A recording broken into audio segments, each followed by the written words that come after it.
কেউ জানি কোনদিন ভালো পাইয়া বিয়ে হয় না। আচ্ছা ও চাচি চাচি কি কও? আপনার ঠান কি উকিলের নম্বর আছে? আমার কাছে তো নাই। তা তুমি উকিলের নাম্বার দিয়ে কি করবা? আর চাচি কইেন না, গার্জেন ছাড়া নিজের ইচ্ছায় বিয়ে হয়েছি। জামাইতে তো কথা শুনেই না, হসুর হাসুরি ননদ দেওয়ার বাসুর কেউ দেহার না। তার জন্যে ভাবছি ডাইভোর্স করে দিমু। ওটা কইরো না। না আমার করণই নাকবো। মা বাবা আত্মীয় স্বজনরা সব এই কইতাছে তুই জামাই বাড়ি থেকে ঘুরায়, তোর ব্যবস্থা আমরা করুমু। আমার কাছে তো উকিলের নাম্বার নাই। আঙ্গো গেদির কাছে বোধহয় আসো, আর ডাক দে, আয় গেদি। ও বুঝি ভালো আছেন? আল্লাহ রাখছে বলই। আর তুই নে তুই মুঠা আসিলি, তুই তুই মেরাইছত কে? তারপরেও তুই কি কালা হয়ে গেছ?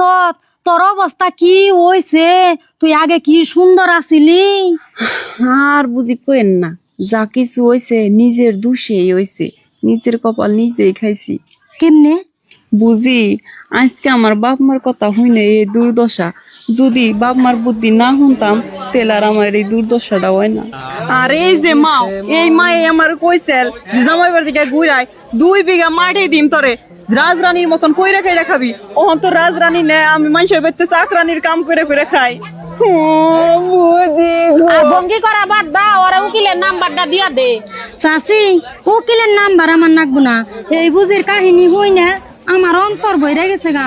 আমার কপালে যা আছে আছে, আমি জামাই বাড়ি যাই গে।